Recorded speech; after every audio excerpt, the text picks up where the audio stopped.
Bonsoir à tous et bienvenue dans ce nouveau numéro du 7-8 l'Hebdo, l'émission de la rédaction pour revenir sur l'actualité départementale de la semaine. Voici les titres de ce vendredi 16 mars. Trouver un emploi comme si vous trouviez l'amour, la formule peut paraître étonnante et pourtant elle se développe. L'entreprise Assystem Technologies a organisé jeudi un job dating, 15 minutes pour convaincre et décrocher un deuxième rendez-vous.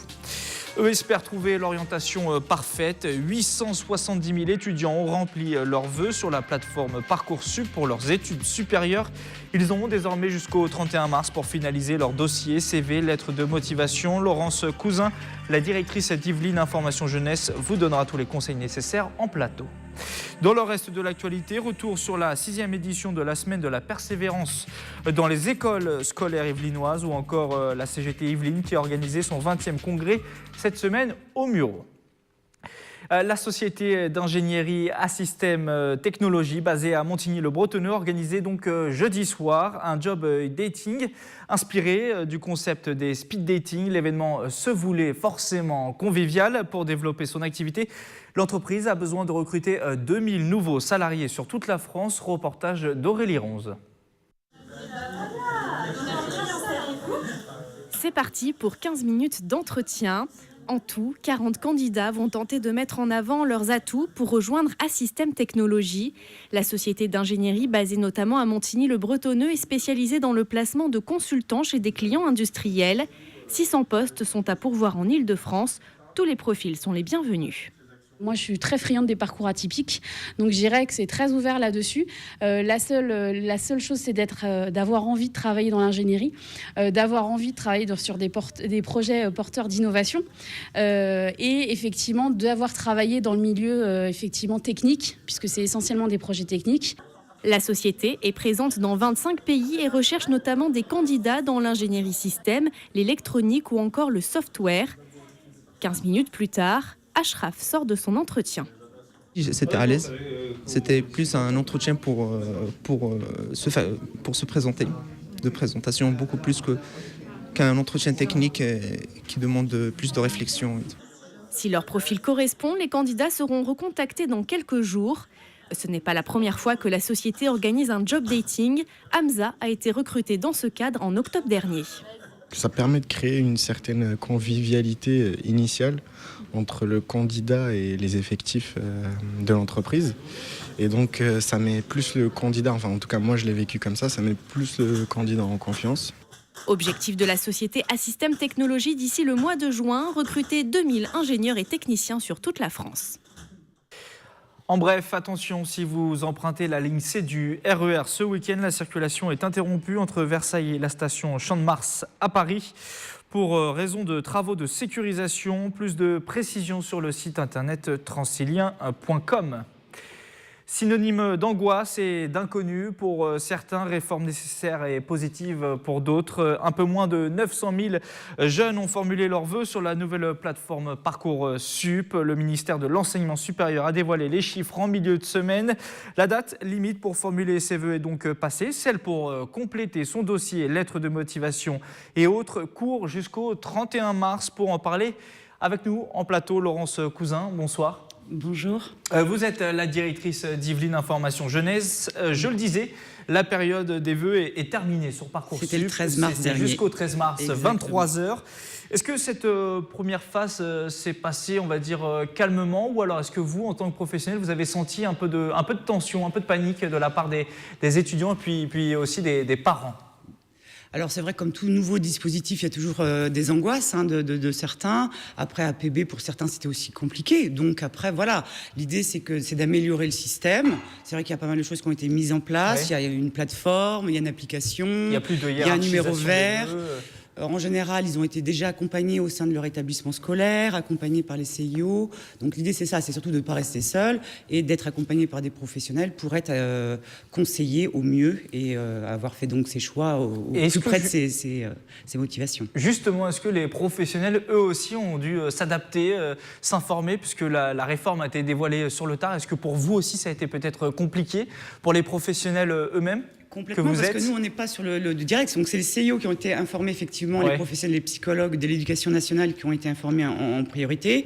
Et nous, au sein du réseau Information Jeunesse, on a eu une conférence au CDJ, un centre régional, sur le Parcoursup pour avoir au mieux toutes les informations et pouvoir conseiller au mieux les parents et les jeunes concernés. Alors, on le disait, tout n'est pas fini pour Parcoursup. Les vœux, c'était donc jusqu'au 13 mars, mardi. Oui. Il n'est plus possible d'en faire dorénavant. En revanche, on peut modifier son dossier jusqu'au 31 mars, c'est ça? Alors, on ne peut pas modifier je joue sur les mots, mais Ouais, c'est non, mais c'est important. important, vous avez raison, On faut ne peut préciser. plus modifier son dossier. On va confirmer, en fait, dossier. les choix qu'on a faits, sur les vœux qu'on a faits. Donc, Alors, on peut en supprimer, mais pas en rajouter, par exemple. Exactement, c'est tout à fait ça. Donc ça, c'est quand même essentiel de le dire. Donc on va affiner effectivement et confirmer le dossier et notamment motiver les choix que l'on a pu faire sur les différentes filières choisies. Donc, ce qui veut dire lettre de motivation, concrètement, Exactement. comme si on Concrètement, cherchait c'est ça. un boulot, un job d'été. C'est de montrer la cohérence par rapport aux choix que l'on a fait en filière et par rapport à son parcours. La lettre de motivation, qu'est-ce qu'il faut, quelques conseils peut-être pratiques, qu'est-ce qu'il faut mettre dedans? J'imagine que ce n'est pas la même que pour un job d'été. Qu'est-ce qu'il faut justement insérer dedans pour peut-être faire la différence dans les filières en tension? Je dirais que c'est vrai que ce n'est pas la même chose que pour un job d'été, mais en même temps, c'est la même réflexion. C'est-à-dire de qu'est-ce que je vais mettre en avant. Le préalable, c'est déjà de s'être renseigné sur les filières, donc de bien connaître déjà les filières sur lesquelles on s'est positionné et de pouvoir du coup justifier du choix. Éviter les copier-coller aussi, sûrement. C'est vrai que si on veut sortir selon du les lot, filières, je suis actuelle. selon nos choix, si on a plusieurs choix, il faut faire plusieurs lettres de motivation, peut-être éviter les copier-coller sur... Clairement, alors ça c'est vraiment le premier conseil. Ça se voit, on le voit, qu'on soit recruteur ou au sein de l'éducation nationale ou dans un établissement scolaire, on le voit effectivement, bien entendu. Il ne faut pas négliger, parce que ça peut faire clairement la différence entre deux personnes. Tout à fait. Tout à fait. Il y a aussi les CV qu'il faudra remplir. Enfin, le CV, il y a aussi potentiellement des angoisses quand on a 16-17 ans, pas d'expérience professionnelle particulière. On peut se dire, qu'est-ce que je vais mettre dans ce CV? Qu'est-ce que là aussi vous conseillez pour ceux qui nous regardent? Bien sûr, c'est de valoriser au-delà on se doute que selon l'âge, ils n'ont pas une expérience importante ou ils n'en ont pas du tout. C'est de mettre en avant les savoir-être, les savoir-faire qu'on peut avoir lors d'un stage, même un stage de 3e, on peut le valoriser. Si on a été bénévole, même très ponctuellement, on peut le valoriser. Voilà, les activités sportives, éventuellement. Exactement, mais complètement. Voilà, qui vont montrer, si on est dans le sport collectif, ils vont montrer l'esprit d'équipe, le fait de s'adapter. Vous voyez, on peut extraire en fait des savoir-être. Tout le monde a les capacités de se mettre en avant. C'est ça, et souvent c'est vrai qu'ils s'y sont réservés et ils ne voient pas tout le potentiel qu'ils peuvent avoir et qu'ils peuvent mettre en avant. Alors jusqu'au 31 mars, on le répète, pour compléter son dossier. Et attention, si celui-ci ne l'est pas, il faudra attendre le 26 juin pour une procédure complémentaire avec des choix forcément limités à l'occasion. On peut se projeter rapidement pour terminer là-dessus sur le mois de mai. Les réponses vont commencer à tomber à partir du 22 mai. Plusieurs réponses sont attendues. Oui, si, en attente, et non, éventuellement dans les filières sélectives. Les élèves n'auront qu'une semaine pour répondre. Le plus important, là, c'est vraiment de rester attentif, ne pas se dire le 31 mars, c'est bon, moi j'ai fait mon travail. Ah oui, complètement. Alors là, c'est vrai, ils vont avoir des alertes par SMS. Alors, il faut avoir mail. téléchargé l'application quand même. Alors, il y a l'application. Ça peut être un conseil, ça. Il y a le mail. Ah, mais complètement, tout à fait. Tout le monde a un smartphone. Voilà, maintenant, c'est vrai que les jeunes, ils sont bien équipés. Mais s'ils n'ont pas l'application ou le smartphone qui convient, c'est par boîte mail. Donc, il faut être effectivement quand même assez vigilant aux réponses, puisqu'il y a un délai assez court pour valider les choix. En cas de question, on peut se retourner évidemment vers Yveline Information Jeunesse, le site internet, aussi celui de parcoursup.fr ou onicep.fr. Un mot aussi peut-être sur l'apprentissage, trop souvent dénigré, mise de côté en France, mal perçu. Pourtant, c'est une porte importante vers l'emploi pour les jeunes de 16 à 25 ans. Il faut regarder aussi l'apprentissage, c'est important. Mais complètement, d'ailleurs, qui est intégré dans Parcoursup, puisqu'ils avaient 10 vœux supplémentaires pour l'apprentissage. Donc, c'est complètement intégré. On en parle très peu, c'est vrai, de l'apprentissage en France. C'est souvent mal perçu, mais pourtant... Nous, on en parle beaucoup, mais après, c'est vrai que en fait, ça dépend du jeune qu'on a en face de soi. l'emploi. L'idée, c'est pas de dire si c'est bien ou si c'est pas bien. C'est bien par rapport à un jeune, par rapport à un projet. Parce que qui dit apprentissage dit avoir validé un projet professionnel. Donc déjà, c'est pas tout le monde n'est pas déjà après le bac dans une posture de j'ai déjà choisi mon métier, etc. Donc il y a plusieurs possibilités. On peut intégrer de toute façon l'apprentissage du CAP au bac+5.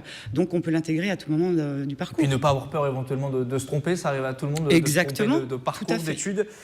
Après l'orientation, il y aura forcément les jobs d'été, ça va arriver très vite. Et pourtant, au mois de mars, c'est une période charnière. Ça y est, là, il faut se lancer pour envoyer les CV, les lettres de motivation. Il y en a qui ont déjà commencé en candidature spontanée. Le CDJ, notre tête de réseau régional, la semaine dernière fait son grand forum job d'été à Paris. Il y a des rendez-vous sur le territoire de Saint-Quentin-en-Yvelines notamment? Tout à fait. Alors nous, Saint-Quentin-en-Yvelines, en fait, on va intégrer pour la première année qui est organisée par Saint-Quentin-en-Yvelines, donc en piste pour l'emploi, qui est un grand salon de l'emploi, où on va organiser notre forum job d'été donc au sein de cet événement. Donc ça sera le 29 mars au Vélodrome national. Là aussi, peut-être pour ceux qui se lancent pour la première fois, qui n'ont pas grand-chose à mettre dans le CV, la lettre de motivation, au risque de se répéter, mais c'est positif, c'est nécessaire. Quel conseil vous donnez? S'entourer, demander, ne pas hésiter à demander peut-être aux parents, aux tantes, oncles, amis. Oui, mais pareil, le réseau information jeunesse est là pour ça, et c'est surtout en fait d'avoir réfléchi à cela avant les datings que l'on organise. Ouais. Même si on a toujours un point, un pôle, CV, lettre de motivation, si on est préparé en amont, on gagne du temps. Et l'intérêt d'un job d'été, c'est de rencontrer des recruteurs, donc d'être déjà prêt et de rencontrer le plus possible pour avoir un job l'été prochain. Et peut-être aussi dire à tous les jeunes que tout n'est pas fait pour tout le monde, cibler aussi. Peut-être en fonction de ses études, se dire que je pourrais faire tel job, ça pourrait me servir pour mes études, ça peut être une ligne en plus. Il y a des stratégies, entre guillemets, selon leur CV, on les conseille plus ou moins, voilà, exactement, selon leurs compétences, on peut les conseiller. Alors, on le dit tous les ans, mais c'est vrai que si on ne ferme pas la porte aux mineurs, c'est quand même beaucoup plus compliqué pour les mineurs de trouver un job d'été, même si légalement ils peuvent travailler. Nous, on organise des sessions BAFA régulièrement, puisqu'ils peuvent commencer au mois d'avril, à se former dès 17 ans. Oui. Donc pendant les vacances scolaires, il y a des sessions pendant toutes les vacances. Donc ça leur permet éventuellement d'être animateurs en centre de loisirs, en centre de vacances pendant l'été.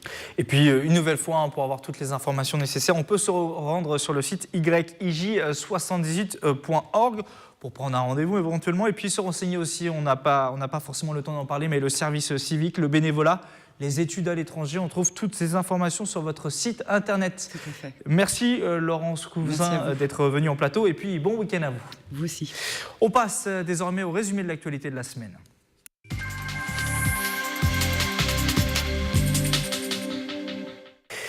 Et cette semaine, la persévérance était mise à l'honneur dans les écoles yvelinoises pour lutter contre le décrochage scolaire. Plusieurs temps étaient organisés, et notamment au Clé-sous-Bois, une semaine des talents. Les collégiens pouvaient ainsi chanter et danser devant leurs camarades. Reportage. Le temps de la pause déjeuner, le préau du collège s'est transformé en scène pour jeunes talents. Héloïse, Amélie et Claudia sont en 4e. Elles s'entraînent depuis plusieurs jours pour danser devant leurs camarades. Si le lieu est original, le public, lui, peut se révéler intimidant. Il y en a, ils sont super, ils applaudissent tout ça, ils rigolent, tout ça. Mais après, il y en a aussi qui critiquent et ça, voilà. Donc après, mais ça s'est très bien passé, donc voilà. Depuis 6 ans, le collège Anatole France participe à la semaine de la persévérance à l'école dans les Yvelines. Un temps fort pour mettre en avant les compétences inconnues et cachées des élèves et favoriser leur réussite scolaire. Ça permet aux enseignants et aux élèves de voir les élèves autrement. Un élève qui est en échec, quand il nous montre ce qu'il est capable de faire, nous aussi on a un autre regard sur ce qu'il est capable de faire et de le valoriser. Ça peut être des points d'appui pour justement l'aider mieux dans sa scolarité. Ce midi-là, pendant une demi-heure, les prestations s'enchaînent, de la danse et du chant, devant des camarades qui sont conquis, et Julien dans le rôle de l'animateur. Qui sont toutes les trois en 4e et qui vont lancer sur Catchy. Quand ils voient à quel point ça plaît aux élèves, ça les rassure et ils se disent, à la fin, en plus avec tous les applaudissements qu'il peut y avoir, ils se disent j'ai réussi, c'était très bien, et ils repartent en cours avec un grand sourire et c'est ça qui est bien. Un grand sourire pour reprendre les cours et pour certains, l'envie peut-être de faire quand ils seront grands, carrière sur scène.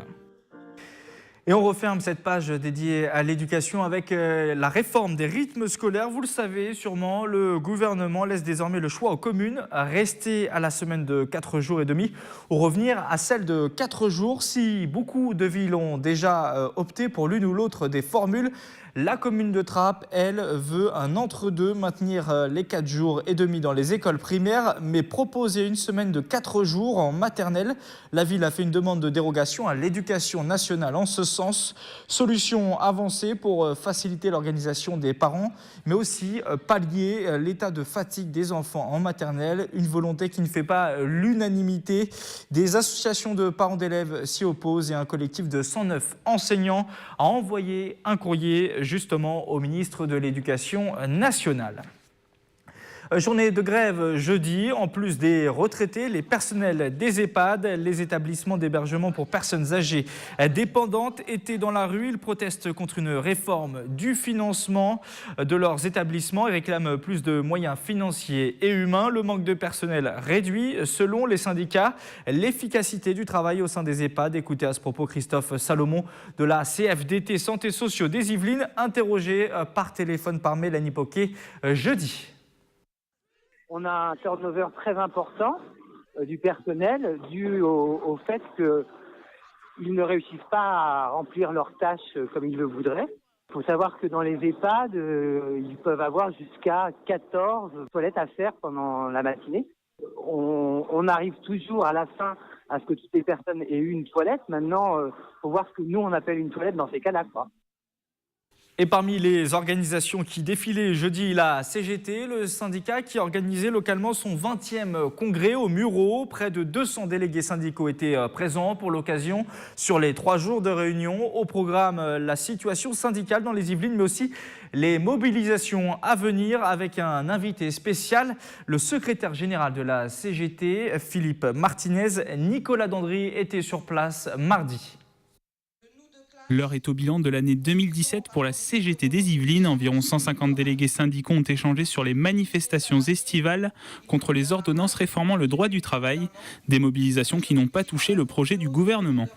Il y a eu des mobilisations majoritairement soutenues par l'opinion, mais on n'a pas su encore amener assez de monde dans les mobilisations et c'est ce qu'on travaille, voilà, d'aller plus au contact des salariés, de rendre tous nos syndiqués plus acteurs, de les informer sur les grands enjeux. Les mobilisations ont été importantes, pas suffisamment encore pour faire reculer le gouvernement. Justement, ce qu'il faut, c'est continuer à militer, continuer à discuter avec ses collègues de travail, avec sa famille, avec ses amis, pour faire comprendre que toute cette situation, toutes ces attaques ne sont pas normales. Ce 20e congrès de la CGT des Yvelines, l'occasion de préparer les prochaines mobilisations, à l'image du jeudi 22 mars pour protester contre le projet de réforme ferroviaire, avec l'ouverture à la concurrence ou la fin du statut de cheminot pour les nouveaux embauchés. Et puis le 22, il y a une convergence de lutte des cheminots, des fonctionnaires, de l'énergie, certaines entreprises du privé. Donc c'est une étape où on va ensemble réfléchir comment on donne des suites et comment on élargit, ce que je disais tout à l'heure. Et donc il y a besoin que le 22 mars soit puissant. Mais également aussi une mobilisation des associations d'usagers et de la population plus largement, au-delà des cheminots, parce que le rapport Spinetta et ce qui est repris par le gouvernement, c'est une attaque purement et simplement du service public ferroviaire. Une autre journée de mobilisation est déjà prévue ce jeudi 15 mars par les retraités, les salariés des EHPAD et les aides à domicile. 6 des 11 députés de La République En Marche des Yvelines ont tenu une conférence de presse lundi matin à Elancourt. L'occasion pour eux de faire un point sur leur activité à l'Assemblée nationale et dans leurs circonscriptions respectives. Ils ont notamment évoqué les questions de sécurité avec le dispositif de la police de sécurité du quotidien qui sera déployé à Trappes à la rentrée. Les précisions de Nicolas Dandry. 9 mois à l'Assemblée nationale et les réformes s'enchaînent pour les députés yvelinois de La République En Marche. C'est le cas de la police de sécurité du quotidien, avec Trappes reconnu comme territoire de reconquête républicaine par le ministre de l'Intérieur. Le commissariat de la ville va accueillir entre 15 et 30 policiers supplémentaires. Pour le moment, effectivement, nous réfléchissons encore sur la façon dont ils vont intervenir, mais l'idée vraiment première du déploiement de ces forces-là, c'est de rétablir un lien entre la police et la population. Dans les Yvelines concrètement, notamment dans les territoires ruraux, on va avoir ce qu'on appelle un groupe de contact de la gendarmerie à Montfort-l'Amaury, donc au cœur du sud des Yvelines, de manière à renforcer le lien de proximité qui existe entre nos gendarmes et la population via des moyens supplémentaires. Autre point abordé, les emplois francs. Objectif, favoriser l'embauche de personnes issues de quartiers populaires et lutter contre la discrimination à l'embauche. Un dispositif expérimenté dans le Val d'Oise notamment et qui pourrait être étendu jusqu'à Saint-Quentin en Yvelines. Nous sommes en train de travailler avec le préfet d'Île-de-France, le préfet des Yvelines est d'ailleurs au courant de cette expérimentation, pour voir comment des associations, par exemple comme FAS 78, qui déjà font un travail extrêmement important de mise en relation entre les entreprises et les jeunes issus des quartiers, ou qui n'ont pas de réseau tout simplement, qui n'ont pas un réseau professionnel étendu, pour industrialiser ce dispositif, couvrir beaucoup plus de jeunes à l'échelle de l'ensemble de 50 ans en Yvelines. Donc on y verra clair d'ici quelques semaines sur le dispositif précis. Les députés La République En Marche des Yvelines seront aussi engagés sur d'autres dossiers, la loi Asile-Immigration ou encore la réforme constitutionnelle. Politique toujours avec le Front National, ou plutôt le Rassemblement National. C'est le nom proposé le week-end dernier par Marine Le Pen, réélue présidente lors du congrès du parti. Un nouveau nom pour un éventuel nouveau départ. C'est en tout cas ce qu'espèrent les cadres du FN. Mathilde Androuet, la responsable locale, était notre invitée lundi soir. On l'écoute. Ça dénote autant notre état d'esprit en ce moment, comme le fond qu'on veut donner vraiment à ce parti. Ce parti, c'est un parti de gouvernement. Donc un parti qui a réfléchi sur la manière de se structurer, aussi bien au niveau sur les questions européennes. Enfin, en ce moment, il y a un grand travail de rédaction des traités, de réflexion sur la diplomatie pour enfin construire l'union des nations européennes. Et on est à un an des élections européennes, ce qui sera, j'imagine, un objectif évidemment, et central. ça sera un projet qu'on portera dans un an, et peut-être un peu moins, parce que la campagne commencera certainement plus tôt. Mais, et aussi... voilà, le but du jeu étant de s'organiser sur le fond, la forme, le fonctionnement. Donc je pense que changer de nom était aussi une manière de faire sauter ce verrou psychologique. Il y a comme dit Marine Le Pen, il y a des gens qui sont sincèrement rebutés par l'image véhiculée, par ce nom, par l'historique de ce parti. Le but du jeu est de montrer qu'on nous sommes tout à fait en capacité de les entendre et de les accueillir, parce que notre but du jeu, comme le nom l'indique, on veut rassembler tous les amoureux de la France, tous les amoureux de la nation française. Et donc, non, je trouve que c'est une bonne phase que nous amorçons là en ce moment. C'est le plus grand salon international des professionnels de l'immobilier. Le MIPIM 2018 se tenait cette semaine au Palais des Festivals à Cannes. 24 000 participants, plus de 3 000 exposants représentés sur 4 jours d'événements. Parmi eux, l'agglomération de Saint-Quentin en Yvelines qui a profité du rendez-vous pour montrer ses 5 grands projets immobiliers d'entreprise, exposés en hologramme, participer à des conférences et organiser aussi des visites thématiques avec des investisseurs internationaux. Écoutez à ce propos Christine Turquet de Beauregard, invitée du dernier 7-8 Éco d'Aurélie Ronze.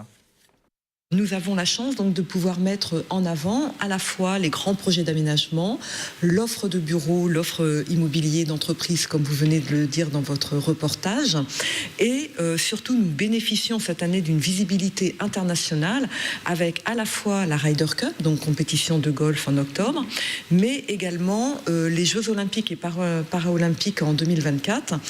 Et cette année, en fait, le pavillon est organisé avec un espace central pour mettre vraiment en valeur 5 thématiques qui sont justement les grands événements internationaux, l'offre immobilière, l'innovation, les transports et les concours architecturaux.